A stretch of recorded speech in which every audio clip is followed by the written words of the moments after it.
L'économie mondiale actuelle est bouleversée par une crise géopolitique majeure à l'Est qui transforme les relations économiques et commerciales mondiales. La pandémie de coronavirus a eu un impact sans précédent et la sortie de crise est encore difficile, les séquelles pesant sur l'économie. L'inflation, autrefois qualifiée de transitoire, est aujourd'hui décrite comme galopante et atteint des records. En juin 2022, l'inflation de la zone euro a atteint les 8,6%, son niveau le plus élevé jamais enregistré, sous l'effet de la hausse des prix de l'énergie causée par la guerre en Ukraine. Même constat aux États-Unis où les statistiques économiques sont décevantes et pèsent sur les marchés financiers. Tout cela pousse les banques centrales à agir pour maîtriser cette inflation grandissante et menaçante, faisant renaître le spectre d'une récession économique mondiale. Par quel biais les banques centrales peuvent-elles agir pour tenter de contrôler l'inflation? Quel impact sur les différents marchés financiers? Nous étudierons en détail le marché actions et notamment les conséquences de la hausse des taux sur le CAC 40 mais aussi le marché obligataire ainsi que le marché des devises avec un focus sur les conséquences de la hausse des taux sur la paire euro-dollar. Qu'est-ce qu'un taux directeur? Les banques centrales mettent en place une politique monétaire qui correspond à l'ensemble des moyens mis en œuvre par un État ou une autorité monétaire pour agir sur l'activité économique par la régulation de sa monnaie d'après la définition de la Banque de France. Pour y arriver, elle dispose de plusieurs outils. Le plus souvent utilisé et dont on entend aujourd'hui beaucoup parler dans l'actualité est le taux directeur. Il correspond au taux d'intérêt fixé par la Banque centrale pour les prêts qu'elle accorde aux banques commerciales, BNP, Crédit Agricole. En échange de titres de garantie. Ce dernier aura un impact direct sur les clients des banques commerciales puisqu'il influe sur les taux auxquels ces banques prêtent. Comme c'est le cas pour la Banque centrale européenne, la plupart des banques centrales utilisent 3 taux directeurs différents. Selon la situation économique, la Banque centrale peut augmenter son taux directeur pour réduire l'inflation, comme c'est le cas aujourd'hui. Ainsi, comme expliqué plus haut, les taux d'intérêt des banques commerciales vont augmenter, entraînant une hausse du coût du crédit et donc une baisse de la consommation et de l'investissement des particuliers et des entreprises. À l'inverse, si la Banque centrale souhaite stimuler l'inflation jugée trop basse, elle peut baisser son taux directeur. Le taux d'intérêt des banques commerciales diminue de facto, le coût du crédit sera plus faible et cela permettra de stimuler la consommation et l'investissement. Quelle est la politique des banques centrales? En dehors des politiques budgétaires, fiscales et structurelles, les banques centrales doivent mettre en place une politique monétaire, afin de veiller à la stabilité monétaire et financière. Pour la Banque centrale européenne, BCE,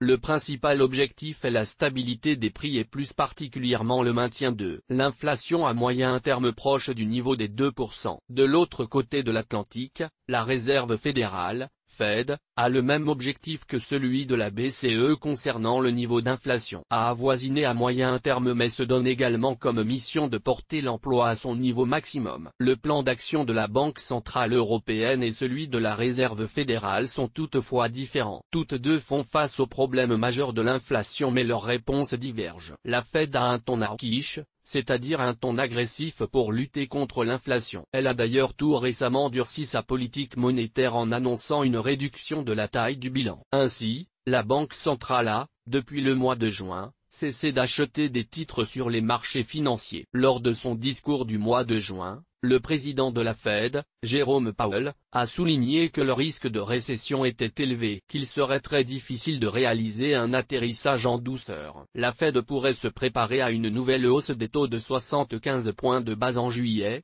tout dépendra des données économiques qui nous seront communiquées dans les jours à venir. Du point de vue de la Banque centrale européenne, la réduction du bilan est aussi sur la table et devrait arriver dans les prochains mois. Pourtant, sur la question du relèvement des taux directeurs, le discours est plus dovish de la part de la présidente de la BCE, Christine Lagarde. En effet, après avoir soutenu la volonté de ne pas relever les taux directeurs comme les autres banques centrales, une hausse des taux de 25 points de base en juillet est attendue. La présidente de la BCE souhaite, contrairement à la Réserve fédérale, accorder une grande souplesse dans le combat contre l'inflation. L'impact des taux directeurs sur le marché action. Le marché action représente le marché où s'échangent les titres de propriété de sociétés cotées. C'est donc un marché d'entreprises soumises à des conditions de financement définies par le taux d'intérêt d'intérêt des banques commerciales, et donc du taux directeur des banques centrales. Mais quel peut être l'impact de la variation des taux directeurs sur le marché actions? L'impact des taux directeurs sur les valeurs de croissance. La hausse des taux directeurs prévue pour juillet ne devrait pas avoir d'impact majeur sur les actions puisque ce qui fait varier à la hausse ou à la baisse le cours d'une action sont des informations relatives à ses résultats trimestriels ou des événements directement liés à son activité et son secteur. Les valeurs de croissance sont des actions dont le chiffre d'affaires et les perspectives de bénéfices augmentent plus vite que la moyenne du marché. Elles regroupent les entreprises technologiques,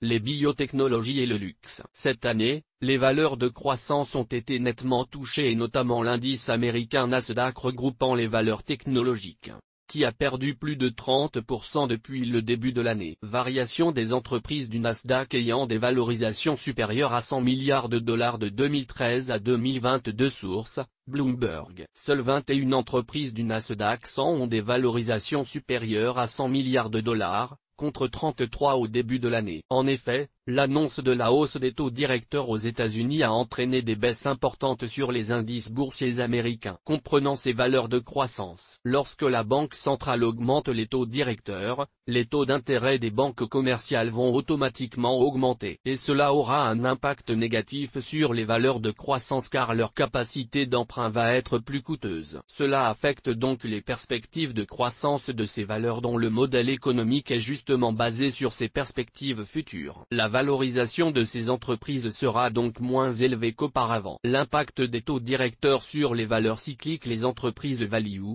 c'est-à-dire les entreprises dont le modèle économique est connu et dont la valeur actuelle est construite autour des bénéfices, seront moins impactées par la hausse des taux d'intérêt que les valeurs de croissance. Les entreprises value regroupent les valeurs cycliques qui sont des valeurs qui dépendent du cycle économique, c'est-à-dire qu'elles dépendent de la bonne santé économique de leur zone géographique. Parmi ces valeurs on retrouve les valeurs automobiles, les valeurs de la grande distribution et les valeurs bancaires. Ainsi, en période de hausse des taux directeurs, les valeurs comme AXA, BNP ou encore Société Générale, vont bénéficier directement de cette hausse via la hausse des taux d'intérêt qu'elles proposent à leurs clients. Pour les valeurs automobiles qui souffrent des tensions d'approvisionnement liées à la pandémie de coronavirus, le constat est différent. En effet, des sociétés comme Renault ont perdu plus de 27% depuis le début de l'année puisque ce sont des valeurs qui souffrent en cas de crise économique. Néanmoins, si des signes d'amélioration de l'économie venaient à émerger, ce genre de valeurs pourrait avoir des performances bien supérieures aux valeurs de croissance. Évolution du cours de bourse de l'action Renault sur la période 2021-2022. Source: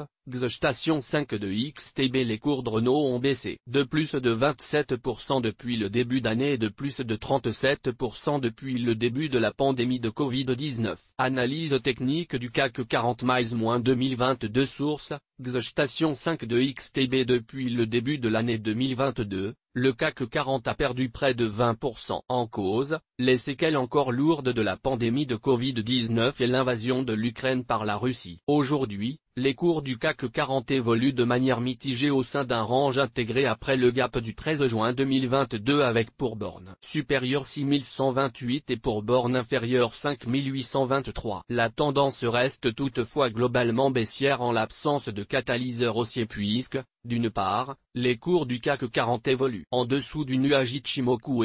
D'autre part, le RSI évolue en dessous de sa zone de neutralité de 50, signifiant que les vendeurs ont toujours l'avantage sur ce marché. Votre capital est assujetti à un risque. Voir conditions sur le site. L'impact des taux directeurs sur le marché obligataire. L'enjeu de vouloir à tout prix augmenter les taux d'intérêt directeurs pour lutter contre l'inflation peut avoir un effet néfaste sur certains marchés. Si la hausse des taux directeurs impacte directement la propension à consommer des ménages, la capacité d'emprunt des États peut à son tour être affectée négativement. Tout l'enjeu des banques centrales réside dans les actions et le caractère de la politique monétaire à mettre en place, qu'elle soit accommodante ou non. L'impact des taux directeurs sur la dette française pendant la crise du Covid-19. La politique monétaire de la BCE était plutôt souple, avec un objectif de maintenir les taux directeurs à des niveaux relativement bas. Toutefois, le contexte économique a bel et bien changé. L'inflation auparavant qualifiée de transitoire est aujourd'hui galopante, et pousse les banques centrales à normaliser la politique monétaire. En choisissant d'augmenter les taux directeurs, les banques centrales vont indirectement alourdir le poids de la dette. Selon les estimations de la Banque de France, chaque hausse de 1% des taux entraîne, au bout de 10 ans, une augmentation de la dette de 5,5 points de PIB par rapport à une situation sans hausse de taux. Ainsi, chaque hausse de 1% des taux représente un coût annuel supplémentaire de la dette française de 40 milliards d'euros. La dette française est donc indirectement appelée à augmenter sans action budgétaire directe, puisqu'une hausse de 25 points de base est attendue en juillet, selon l'annonce de Christine Lagarde, présidente de la BCE. Évolution de la charge de la dette et du déficit public en pourcentage du PIB de 2005 à 2032. Source, INSEE, Banque de France. L'impact des taux directeurs sur les obligations corporate. L'impact des taux directeurs, comme nous l'avons vu, est majeur sur l'économie. Et le cas des obligations corporate ne fait pas exception. En effet, afin de lever des fonds, une entreprise peut, via une créance émise sur le marché, se financer auprès d'un investisseur. C'est ce qu'on appelle une obligation corporate. Il existe une relation inverse entre les taux d'intérêt et la valeur des obligations. Ainsi, lorsque les taux d'intérêt augmentent, le cours des obligations diminue puisqu'elles offrent des coupons inférieurs par rapport aux nouvelles obligations émises sur le marché. Il faut toutefois distinguer l'effet de l'augmentation des taux sur les obligations à court et à long terme. À court terme, une hausse des taux va affecter négativement la valeur des obligations tandis qu'à long terme, si l'on se constitue un portefeuille d'obligations corporate, la valeur de ce dernier va augmenter via les rendements de ces obligations. Arrivé à maturité, le produit des obligations pourra être réinvesti dans de nouvelles obligations bénéficiant de taux d'intérêt plus élevés. L'impact des taux directeurs sur le marché des devises. Les craintes de récession et le durcissement des politiques monétaires de la part des banques centrales pèsent sur l'euro-dollar qui se rapproche dangereusement du niveau de parité, enregistrant sa plus importante chute depuis 2002. Quel va être l'impact des politiques de la BCE et de la Fed sur le marché des devises? Politique de la BCE. Les taux directeurs constituent un outil puissant de la politique monétaire de la BCE, à tel point qu'ils influent également sur l'évolution des devises. La valeur de la devise dépend effectivement du niveau d'inflation du pays dans lequel elle circule, et plus celle-ci circule dans l'économie et plus elle perd de sa valeur. Ainsi, l'augmentation des taux directeurs va entraîner une hausse de la devise et inversement, en cas de baisse des taux, la valeur de la devise va diminuer. Étant donné que les taux élevés attirent les prêteurs qui achètent des obligations d'État ou corporate, libellées en euros, la demande pour la devise européenne va automatiquement augmenter. Donc avec le relèvement des taux de la BCE de 25 points de base en juillet, le euro pourrait connaître un élan haussier. En revanche, l'action sur la paire euro-dollar pourra être réduite du fait que la Réserve fédérale a également une politique de relèvement de taux et donc le dollar pourrait aussi profiter des prochaines annonces de la Fed. Politique de la Fed. De l'autre côté de l'Atlantique,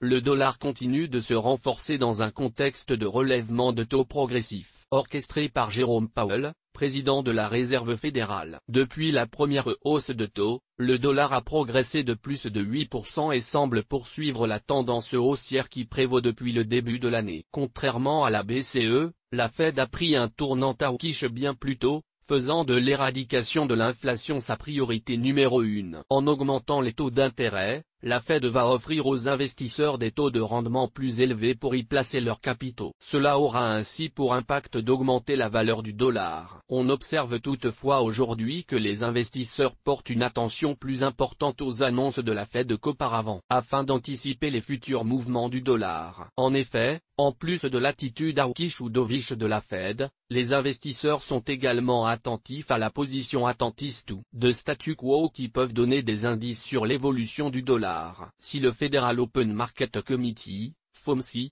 qui est un organe de la Fed chargé du contrôle des opérations d'open market, annonce une attente après une hausse des taux, le dollar peut se replier. A contrario, s'il fait la même annonce après une baisse des taux, le dollar pourra progresser. Évolution des cours de la paire euro-dollar de 2021 à 2022. Source, Station 5 de XTB. Le dollar a progressé de plus de 11% depuis le début d'année et se situe près des niveaux de 2002. Analyse technique de l'Eur USD mi-2022. Source, Station 5 de XTB. Les taux de la paire Eur USD évoluent au sein d'un canal baissier intégré fin janvier 2022. Depuis le début de l'année, les taux de la principale paire de devises ont perdu plus de 10% et se rapprochent progressivement des 1,0000, autrement dit du niveau de parité. Ce niveau pourrait d'ailleurs être atteint dans les prochains jours semaines car plusieurs indicateurs techniques nous confirment que la tendance de long terme de l'euro-dollar est baissière. D'une part, les taux évoluent nettement en dessous du nuage Ichimoku et d'autre part, le RSI a longtemps évolué sous la zone de neutralité de 50, ce qui signifie que les vendeurs ont l'avantage du marché. Toutefois, on remarque que le RSI a franchi la zone des 30, ce qui signifie que le marché est dit survendu et qu'une correction à la hausse pourrait survenir. Un signal d'achat sera fourni lorsque le RSI franchira à la hausse cette même zone de 30. Les investisseurs seront attentifs au procès-verbal du FOMC du 6/7 et au rapport NFP du 8/7 qui pourrait apporter une certaine volatilité à l'euro-dollar. Afin de saisir les opportunités que peuvent offrir les hausses de taux des banques centrales, les investisseurs doivent être dans l'anticipation des décisions et des annonces qui en découlent. Il faudra en effet se tenir informé régulièrement des réunions des banques centrales et connaître celles qui seraient propices à des annonces importantes. Après avoir dressé l'ensemble des impacts de la hausse des taux sur les différents marchés, les investisseurs pourront saisir les opportunités d'investissement sur les marchés via les instruments qui leur conviennent le plus. En effet, chaque marché présenté propose des risques et des rendements différents. Ainsi, il sera préférable pour l'investisseur de diversifier son portefeuille pour limiter le risque. Comme nous l'avons dit plus haut, l'impact de la hausse des taux n'est en effet pas la même selon le marché sur lequel on souhaite investir. Source des images, FreePic. Toutes nos informations sont, par nature, génériques. Elles ne tiennent pas compte de votre situation personnelle et ne constituent en aucune façon des recommandations personnalisées en vue de la réalisation de transactions et ne peuvent être assimilées à une prestation de conseil en investissement financier, ni à une incitation quelconque à acheter ou vendre des instruments financiers. Le lecteur est seul responsable de l'utilisation de l'information fournie, sans qu'aucun recours contre la société éditrice de Café de la Bourse, comme ne soit possible. La responsabilité de la société éditrice de Café de la Bourse, comme ne pourra en aucun cas être engagée en cas d'erreur, d'omission ou d'investissement inopportun.